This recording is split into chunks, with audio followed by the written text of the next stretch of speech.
नमस्कार दोस्तों, this is Sonu Ahlawat लेकर आ चुका हूं आपके लिए जीत की उड़ान सीरीज का लेक्चर नंबर 7 जिसमें हम फिलहाल डिटेल से कवर कर रहे हैं हिस्ट्री को। और आज इस लेक्चर में कवर करने वाले हैं हिस्ट्री का एक मोस्ट इंपोर्टेंट टॉपिक जो कि है पुष्यभूति वंश या फिर वर्धन वंश।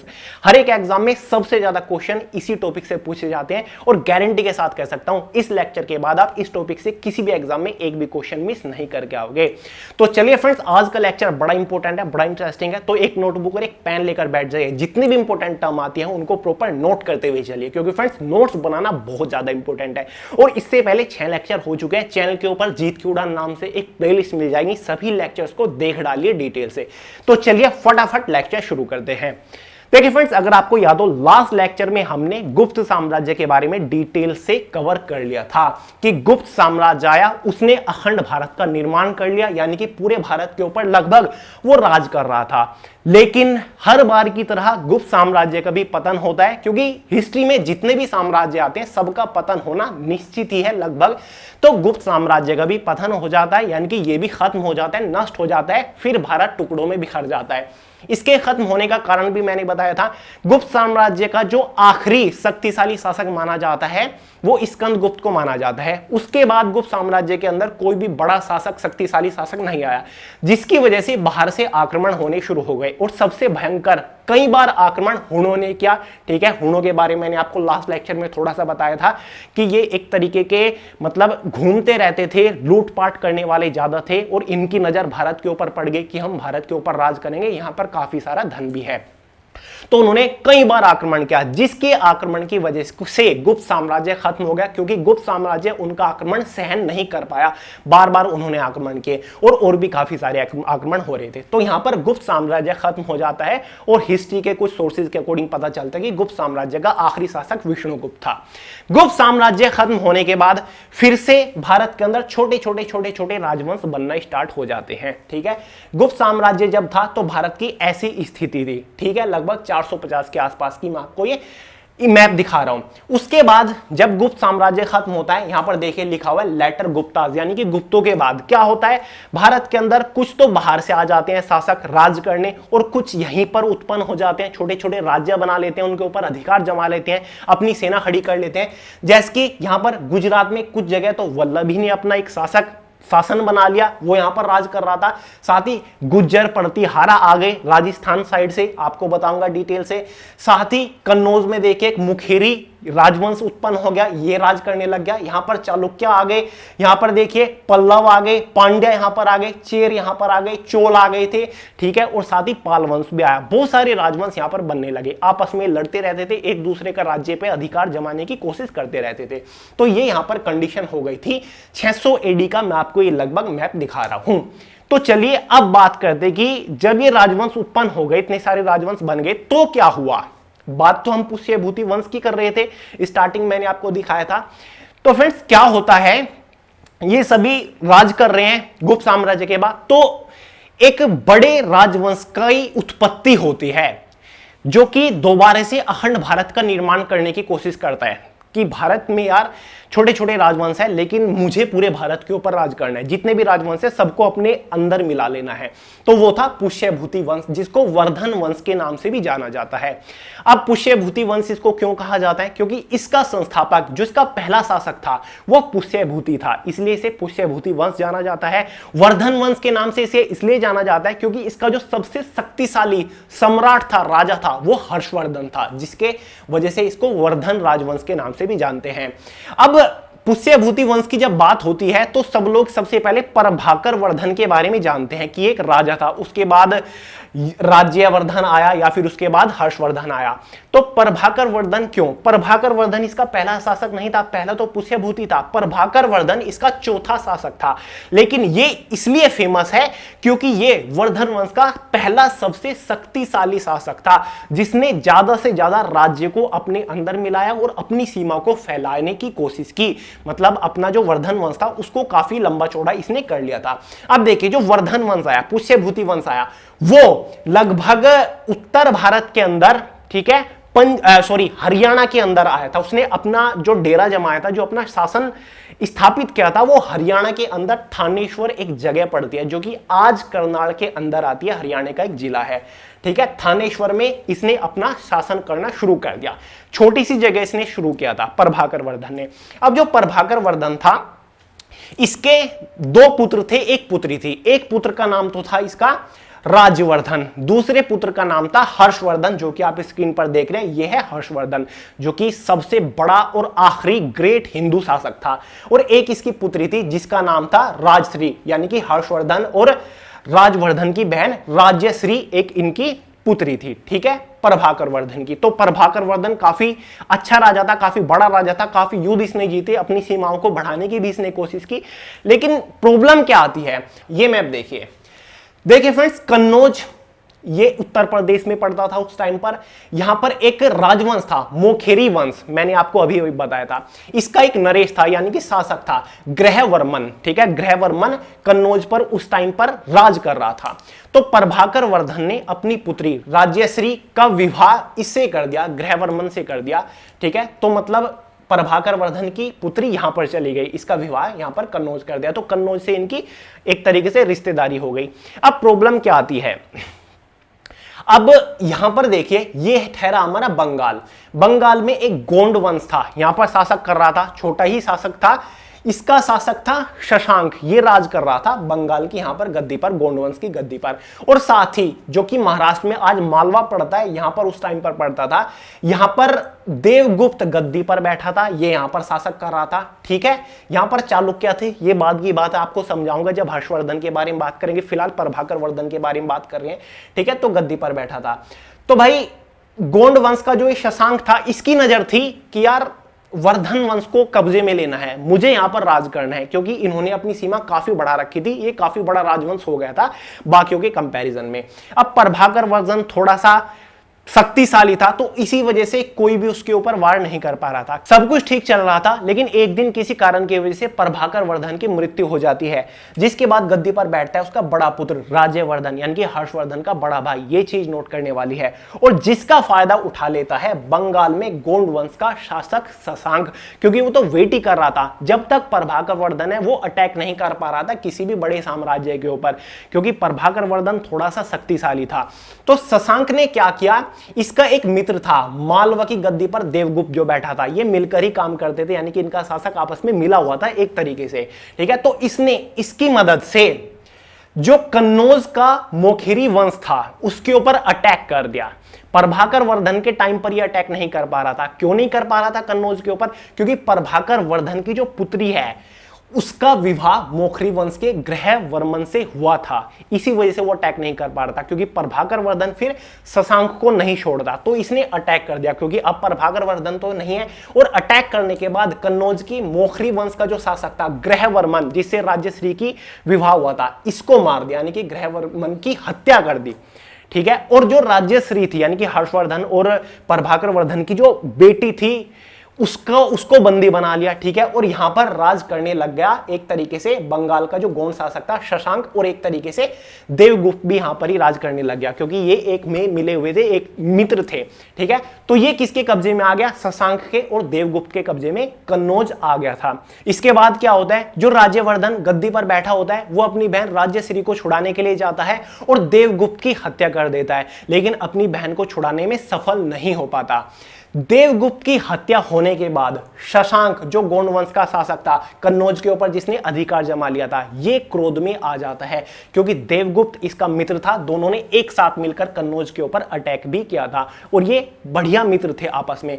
तो इसका बदला लेने के लिए शशांक ने राज्यवर्धन को मार दिया, यानी कि राज्यवर्धन की हत्या कर दी, क्योंकि इसे तो अपने मित्र का बदला लेना था देवगुप्त का। ठीक है, तो उसकी हत्या कर दी। अब भाई राज्यवर्धन की हत्या हो गई, जो कि प्रभाकर वर्धन का बड़ा पुत्र था। अब क्या हुआ, उसके बाद कौन बचता है, गद्दी का उत्तराधिकारी बचता है हर्षवर्धन। हर्षवर्धन राज्यवर्धन का छोटा भाई था, मात्र 16 साल की उसकी उम्र थी, यानी कि गद्दी पर बैठने लायक नहीं था, फिर भी गद्दी पर बैठा। 16 साल की उम्र में लगभग 606 ईस्वी में गद्दी पर बैठा और 647 तक हर्षवर्धन ने राज किया। पहला और आखिरी सबसे शक्तिशाली हिंदू राजा जो माना जाता है, हिंदू जो सम्राट माना जाता है, जिसने सबसे ज्यादा युद्ध लड़े, सबसे ज्यादा युद्ध जीते, जिससे बड़े बड़े साम्राज्य डरते थे, वो था हर्षवर्धन। फिलहाल गद्दी पर बैठ चुका था, क्योंकि हर्षवर्धन के बड़े भाई राज्यवर्धन की मृत्यु हो चुकी थी। किसके थ्रू? शशांक की। तो हर्षवर्धन ने सबसे पहले बदला लिया अपने भाई की मृत्यु का। शशांक की इसने हत्या कर दी और अपनी बहन राज्यश्री को इसने छुड़ा लिया, जो कि बंदी बना रखी थी शशांक ने। ठीक है, तो सबसे बड़ा काम हर्षवर्धन ने ये किया। तो हर्षवर्धन ने और भी काफी सारे युद्ध लड़े। सुना है हुनों के साथ भी इसका भयंकर युद्ध हुआ था। हुनों को इसने जबरदस्त तरीके से हराया था और इसके बाद इसने काफी सारी महाराजा धीराज की भी उपाधि ली और भी काफी सारी उपाधि हर्षवर्धन को मिल चुकी थी। ठीक है, तो हर्षवर्धन ने जैसे ही शशांक को हराया, शशांक तो यहां पर भी राज कर रहा था कन्नौज में, क्योंकि मोखेरी वंश उसने अपने अंडर कर लिया था। तो पहले तो हरियाणा तक ही सीमित थे, हरियाणा के थानेश्वर तक सीमित थे वर्धन वंश, लेकिन जैसे ही शशांक को हराया, कन्नौज भी इसके अंडर आ गया।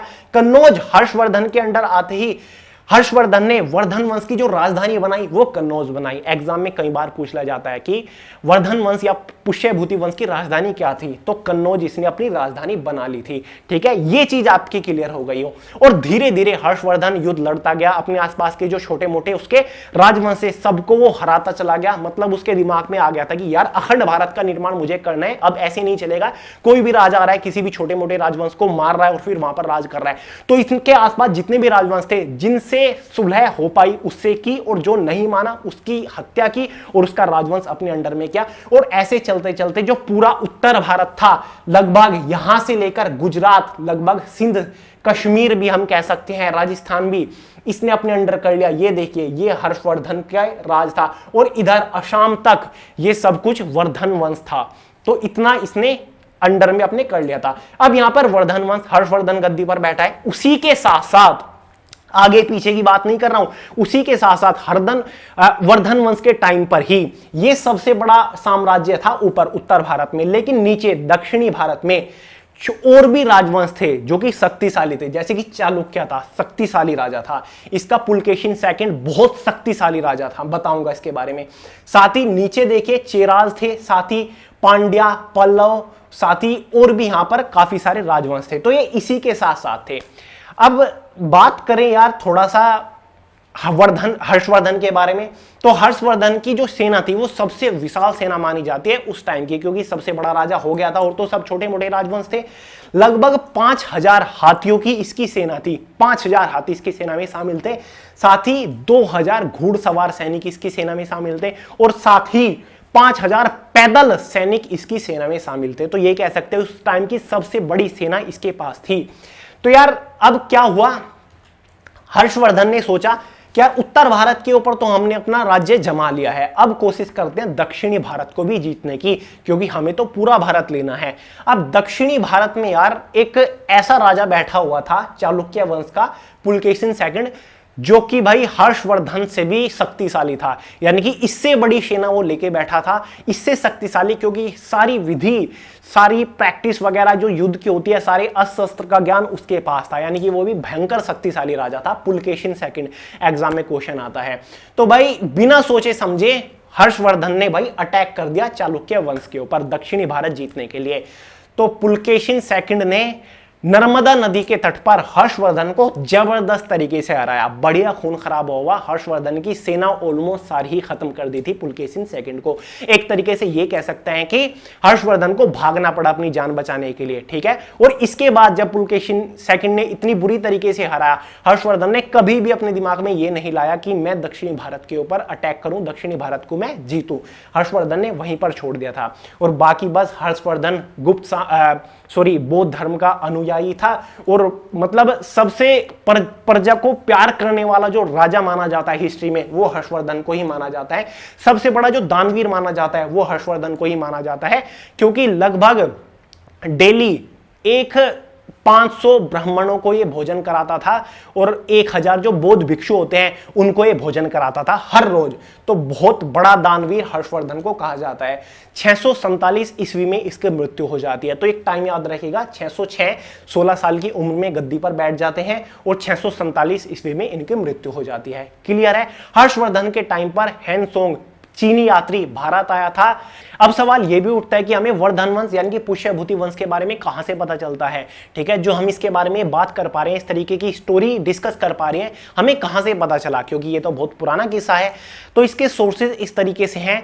एक हर्षवर्धन का राजकवि था बाणभट्ट, उसने कुछ पुस्तकें लिखी थी, जिसमें से कादम्बरी था, एक हर्षचरित लिखी यानी कि हर्ष की जो बायोग्राफी है वो लिखी, उसमें काफी सारी चीजें हर्षवर्धन के बारे में पता चली। हर्षवर्धन ने कुछ नाटक भी लिखे थे, जिसमें हमारा एक रत्नावली था, प्रियदर्शनी कथा, नागानंद, इन नाटकों से भी हमें वर्धन वंश के बारे में काफी सारी जानकारी मिलती है। और एक वैनसोंग था जो कि चीनी यात्री था, उसने भी काफी सारी पुस्तकें वगैरह लिखी, जिसमें वर्णन किया कि वर्धन वंश भारत के अंदर इस तरीके का था। इस वजह से हम ये चीजें स्टोरी की तरह डिस्कस कर पाते हैं। चलिए बात करते हैं थोड़ा सा इससे आगे के बारे में। पुलकेशिन के बारे में मैंने आपको बता दिया कि पुलकेशिन ने हर्षवर्धन इतने महान राजा को हरा दिया, लेकिन पुलकेशिन से भी ऊपर कोई आगे आएगा जो कि पुलकेशिन को कई बार हराएगा, बुरी तरीके से हराएगा। वो कौन है आगे मैं आपको बताऊंगा। वैसे नरसिंह वर्मन फर्स्ट है उसका नाम, ठीक है, वो मैं आपको आगे बता ही रहा हूं। चलिए ये हो गया हमारा वर्धन वंश। अब वर्धन वंश जैसे है उसके बाद आता है हमारा एक वर्धन वंश से आगे की बात कर रहे हैं हम, ठीक है। वैसे तो काफी सारे राजवंश आगे चलते हैं, लेकिन जो थोड़ा सा और बड़ा आया राजवंश वो था एक हमारा राष्ट्रकूट और साथ ही गुर्जर प्रतिहारा, जो कि लगभग 700 से 900 ईस्वी के बीच की बात है। दोनों की एक साथ हम बात करेंगे। वैसे तो इतना कोई क्वेश्चन बनते नहीं है एग्जाम में, फिर भी बात कर लेते हैं क्योंकि पुष्यभूति वंश सबसे ज्यादा इंपॉर्टेंट है। उसके बाद क्या हुआ, अब जो गुर्जर प्रतिहारा है इसका जो संस्थापक था वो नागभट्ट था, इतना ही याद रख लीजिए बस। तो इन्होंने भी अपना राजवंश काफी फैलाया, क्योंकि ये आए थे वर्धन वंश के बाद। वर्धन वंश का जब पतन हुआ उसके बाद ये यहां तक फैलते गए, इन्होंने भी अपना साम्राज्य काफी फैला लिया था। ये कहां से आए थे, ये राजस्थान की एक गुज्जर मतलब जो शाखा थी उसके ही ये एक मतलब ये एक जाति थी, प्रजाति थी, राजस्थान, पश्चिमी राजस्थान से आए थे, ठीक है। तो इन्होंने वहां से पूरे लगभग उत्तर भारत के ऊपर राज जमा लिया था। नागभट्ट फर्स्ट इसका संस्थापक था। साथ ही राष्ट्रकूट हमारे यहां पर आ गए थे, इन्होंने अपना राजवंश यहां पर जमा लिया था। दंती दुर्ग इनका संस्थापक था, यानी कि पहला शासक था, ऐसे हम कह सकते हैं। क्लियर है। तो ये चीज थी, ज्यादा इन्होंने युद्ध वगैरह नहीं लड़े। इनका फिर इनके साथ साथ और भी राजवंश थे, इनसे पहले उनके बारे में बात कर लेते हैं। देखिए जो राष्ट्रकूट है इसका एक शासक था जिसका नाम था कृष्ण फर्स्ट। कृष्ण फर्स्ट ने एक बहुत बड़ा मंदिर बनाया था जो कि आज भी स्थित है, कैलाशनाथ मंदिर, जो कि अलौरो में है। कृष्ण फर्स्ट ने बनाया। एग्जाम में कई बार डायरेक्ट क्वेश्चन पूछा जाता है कि जो कैलाश मंदिर है अलौरो के अंदर वो किसने बनवाया था, कौन से राजवंश के शासक ने बनवाया था। तो आप कह सकते हैं राष्ट्रकूट का एक शासक था कृष्ण फर्स्ट, जिसने ये मंदिर बनवाया था। 756 ईस्वी से 772 ईस्वी तक ये गद्दी पर बैठा था राष्ट्रकूट की। और जो राष्ट्रकूट का लास्ट शासक था वो कृष्ण थर्ड था, और 965 में राष्ट्रकूट खत्म हो गया था। क्लियर है ये चीज। अब बात कर लेते हैं पाल वंश। अब देखिए ये सभी राजवंश साथ साथ चल रहे थे। पाल वंश थोड़ा और बड़ा राजवंश था। अब छोटे छोटे पल्लव वंश छोटा राजवंश था, दक्षिणी भारत में ही राज कर रहा था। उसी के साथ साथ चेर वंश भी राज कर रहा था, उसी के साथ साथ हमारा पांड्य भी राज कर रहा था, और चालुक्य भी थे। लेकिन पाल वंश थोड़ा सा बड़ा हो गया था, इसने अपना राज्य जमा लिया था यहाँ पर, यहाँ के आसपास, यानी कि जहां पर वर्धन वंश हुआ करता था ये उत्तर प्रदेश, बिहार और लगभग असम तक ही पहुंच चुका था। तो जो आया पाल वंश आया, इसका जो फाउंडर था वो था हमारा गोपाल। गोपाल इसका संस्थापक था, इसने इसकी स्थापना की थी, और लगभग 750 ईस्वी में ये गद्दी पर बैठा और 770 ईस्वी तक ये गद्दी पर बैठा रहा है। यानी कि लगभग 20 साल तक गोपाल ने गद्दी पर राज किया। अभी अभी मैंने आपको क्या बताया था, गुज्जर प्रतिहारा लगभग 700 से 900 और राष्ट्रकूट 700 से 900 गद्दी पर रहे थे। और उसी के साथ साथ ये देखिए 900 तक थे ना, तो उसी के साथ साथ क्योंकि राष्ट्रकूट तो ये रहे देखे, ठीक है, गुज्जर प्रतिहारा यहां से राजस्थान से चल के ऐसे थे मध्य प्रदेश तक, यहां तक, और यहां पर थे पाल वंश, ये भी थोड़ा बड़ा साम्राज्य था। तो गोपाल इसका पहला शासक था। उसके बाद धर्मपाल आया, एग्जाम में ज्यादातर क्वेश्चन यही बनता कि जो पाल वंश था उसका संस्थापक कौन था, उसका फाउंडर कौन था, तो आप डायरेक्टली आंसर लगा दोगे उसका गोपाल फर्स्ट उसका संस्थापक था। और ये जो पाल वंश चला लगभग 1199 ईस्वी तक रहा और बिहार में आखिर रहा। ये उत्तर प्रदेश से खत्म हो चुका था पहले ही और 1199 में इसका पतन हुआ, यानी कि खत्म हुआ, क्योंकि अरब आ चुके थे। आक्रमण अरब ने वैसे तो 700 ईस्वी में ही कर दिया था, लेकिन ये बिल्कुल पूरी तरीके से जो खत्म हुआ पाल वंश वो 1199 में हुआ और बिहार में आखिर था। उसी के साथ साथ एक चौहान भी भारत के अंदर आते हैं। ये भी इंपॉर्टेंट है क्योंकि पृथ्वीराज चौहान काफी महान राजा ये भी रहे। इन्होंने भी काफी सारे युद्ध लड़े। तराइन का युद्ध आपको याद होगा 1191 1192 में लड़ा था इसने। अब वो मैं आपको आगे बताऊंगा क्योंकि ये किस्सा हो जाता है मध्यकालीन भारत के इतिहास का, क्योंकि 1100-1200 के बारे में बात पहुंच रही है। तराइन का युद्ध 1100 ईस्वी में हुआ था, तो मैं आपको मध्यकालीन भारत के इतिहास में बताऊंगा। जो सबसे भयंकर युद्ध लड़ गए पृथ्वीराज चौहान ने वो 1100 ईस्वी में लड़े। बात हम 1000 ईस्वी से पहले की ही बात कर रहे हैं, क्योंकि जब छोटे छोटे राजवंश थे, जैसे ही कुतुबुद्दीन ऐबक आ जाता है, ठीक है, स्लेव डांस आ जाते हैं, वो तो फिर अपने राज्य फैलाना शुरू कर देते हैं।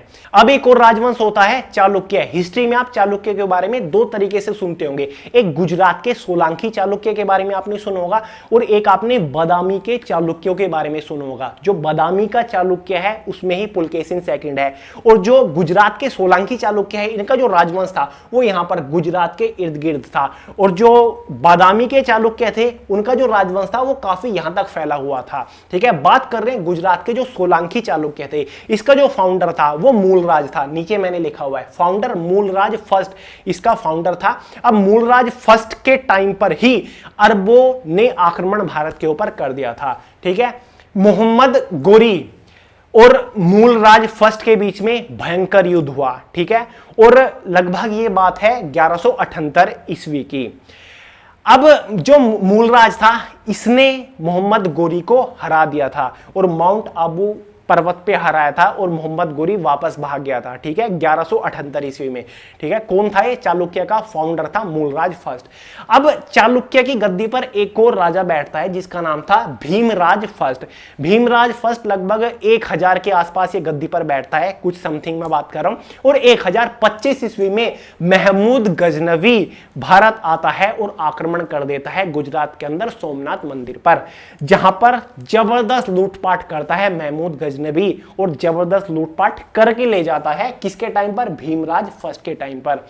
तो कई बार भारत के ऊपर आक्रमण हुआ था लूटपाट के मकसद से ही कि भारत के अंदर काफी सोना है। रियली में भारत के अंदर बहुत सोना था, लेकिन बाहर से जो ये राजा आए, बाहर से आक्रमण हुए और सोने को लूटपाट करके ले गए, इसकी वजह से ये हालत हुई है। तो भीमराज फर्स्ट के टाइम पर ही महमूद गजनवी ने आक्रमण कर दिया था सोमनाथ मंदिर के ऊपर 1025 ईस्वी में। क्लियर है? ये चीज याद रखिएगा। नेक्स्ट चलते हैं, अब बात कर लेते हैं चालुक्यों के बारे में। अभी तो हमने सोलंकियों के बारे में बात कर ली है, अब एक बार बात कर लेते हैं चालुक्य जो बादामी के थे। अब इसका जो संस्थापक था वो पुलकेशिन था। पुलकेशिन फर्स्ट 550 से 567 ईस्वी तक गद्दी पर बैठा।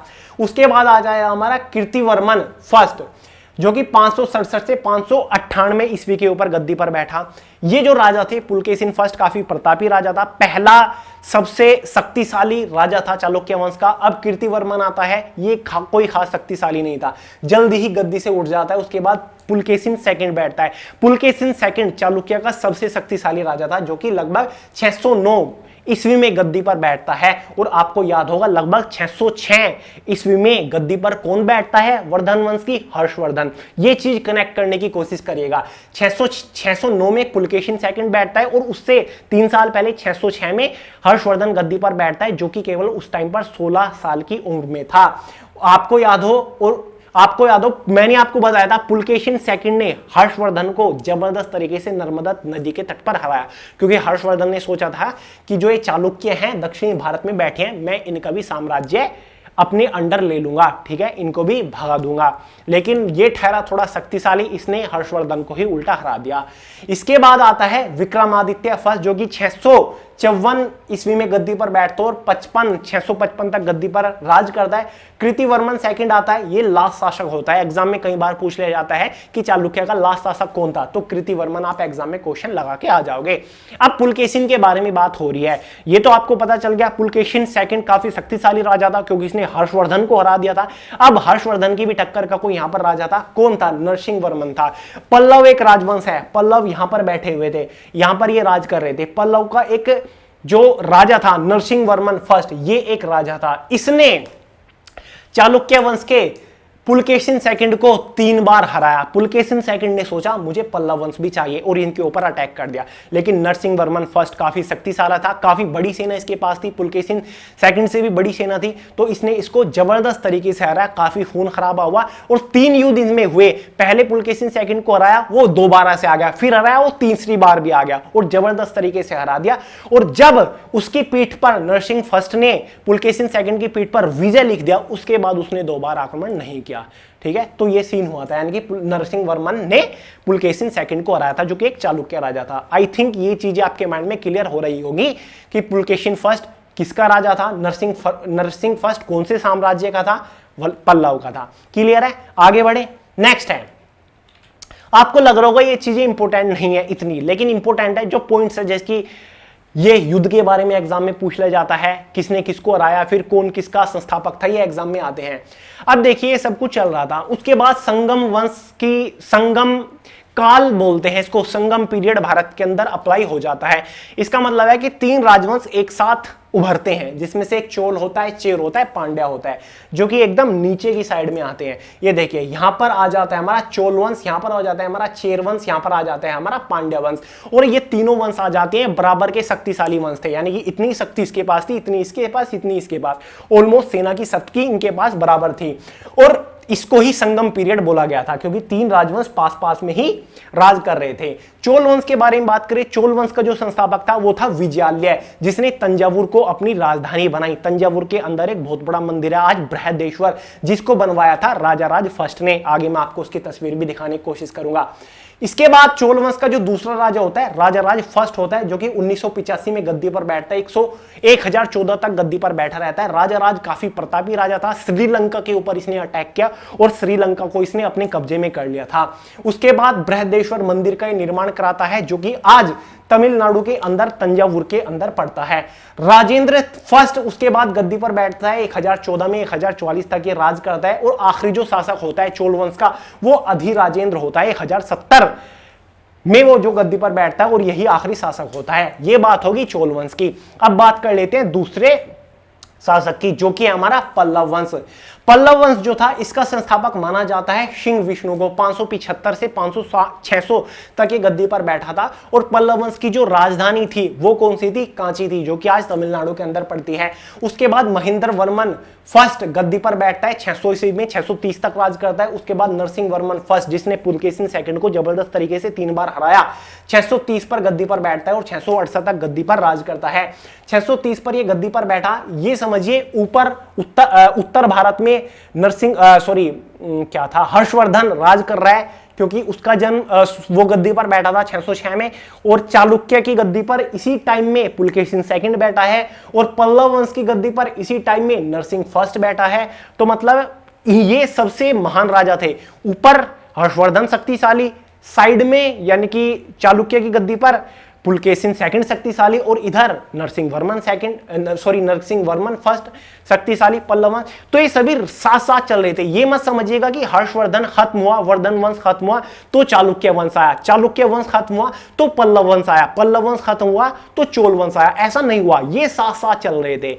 वर्धन वंश उत्तर भारत में राज कर रहा था, ठीक है, हरियाणा से लेकर इधर असम तक राज कर रहा था। नीचे महाराष्ट्र की साइड में, गुजरात के ऊपर जो राज कर रहे थे चालुक्य कर रहे थे। तमिलनाडु की साइड में जो राज कर रहे थे पल्लव कर रहे थे। केरल की साइड में चेरा राज कर रहे थे। तो ये सभी साथ साथ चल रहे थे। ये छोटे राजवंश थे, वो बड़ा राजवंश था वर्धन वंश, ठीक है, ये साथ साथ चल रहे थे। नरसिंह फर्स्ट जो पुलकेशिन सेकंड को हराता है 3 बार, महाबलीपुरम मंदिर का निर्माण करता है, यानी कि रथ मंदिर का निर्माण करता है महाबलीपुरम के अंदर। नरसिंह वर्मन सेकंड आता है, 695 में गद्दी पर बैठता है। उसके बाद नरसिंह वर्मन सेकंड महाबलीपुरम रथ मंदिर का निर्माण कराता है। नरसिंहवर्मन फर्स्ट महाबलीपुरम शहर का निर्माण कराता है, जगह का निर्माण कराता है। और नरसिंहवर्मन सेकंड महाबलीपुरम रथ मंदिर का निर्माण कराता है। ये देखिए तमिलनाडु के अंदर पड़ता है रथ मंदिर महाबलीपुरम। कैलाश मंदिर का भी निर्माण नरसिंहवर्मन सेकंड ही कराता है, कांची के अंदर, तमिलनाडु के अंदर ये पड़ता है। एग्जाम में क्वेश्चन पूछ ले जाता है कि रथ मंदिर महाबलीपुरम के अंदर, सॉरी रथ मंदिर जो है वो कहां पर है, महाबलीपुरम में है। महाबलीपुरम तमिलनाडु के अंदर है। कैलाश मंदिर कहां पर है, कांची के अंदर है, तमिलनाडु के अंदर है। ये दोनों मंदिर किसने बनवाए थे, नरसिंहवर्मन सेकंड ने बनवाए थे। नरसिंहवर्मन सेकंड कौन से राजवंश का शासक था, पल्लव वंश का शासक था, जो कि 695 से 720 एडी तक गद्दी पर बैठा। क्लियर है, ये चीज आपकी क्लियर हो गई होगी। तो मैंने आपको बता दिया, पल्लव वंश भी बता दिया, पांड्य बताया। चेर वंश कोई खास नहीं है, एग्जाम में ज्यादा क्वेश्चन नहीं बनते, ज्यादातर नहीं बनते। चेर वंश को केरल पुत्र कहा जाता है क्योंकि केरल में ये फैला हुआ था। आई होप फ्रेंड्स सभी क्लियर हो गए होंगे डाउट। सबसे ज्यादा इंपॉर्टेंट है आपका पुष्यभूति वंश, जो कि मैंने आपको स्टार्टिंग में बताया। वर्धन वंश बहुत ज्यादा इंपॉर्टेंट है, हर्षवर्धन के बारे में क्वेश्चन बनते हैं।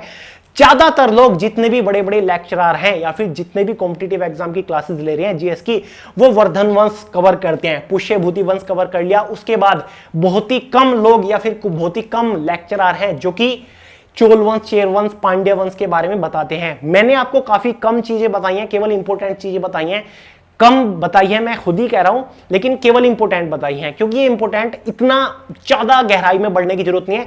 छोटे छोटे राजवंश थे, इतना बड़ा नहीं था कि इसके बारे में इसने बहुत बड़ी हिस्ट्री क्रिएट कर दी हो। बस यही हिस्ट्री क्रिएट कर पाए कि चालुक्य के पुलकेशिन सेकंड ने हर्षवर्धन को हरा दिया, नरसिंह फर्स्ट ने पुलकेशिन सेकंड को हरा दिया। ये चीज काम आने वाली है। और कौन से राजवंश का कौन संस्थापक था, ये वाली चीज इंपॉर्टेंट है। और किन किन चीजों का निर्माण करवाया, ये वाली चीज इंपॉर्टेंट है। तो फ्रेंड्स ये हमारा आज का पोर्शन खत्म होता है। नेक्स्ट लेक्चर में हम जो कवर करेंगे वो मिडिवल इंडिया यानी कि मध्यकालीन भारत का इतिहास करेंगे। ऑलमोस्ट 7 लेक्चर में हमने पूरा प्राचीन भारत का इतिहास, एंशिएंट इंडिया कवर कर लिया है।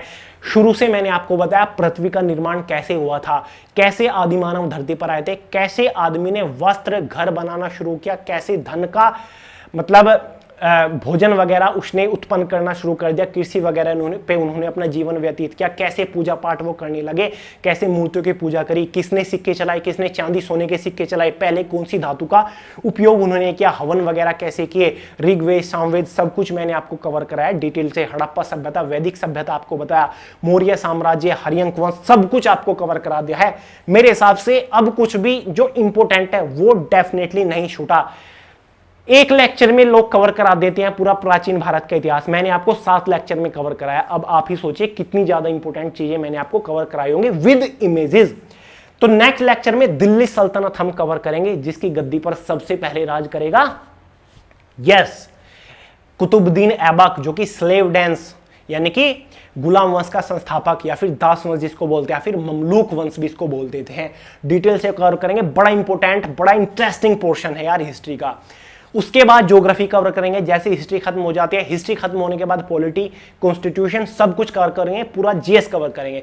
तो चलिए फ्रेंड्स आज का लेक्चर में इतना ही था। पसंद आया लाइक करिएगा, दोस्तों के साथ शेयर करिएगा, चैनल को सब्सक्राइब करना मत भूलिए। मिलते हैं अगली वीडियो में बहुत जल्द, तब तक के लिए जय हिंद।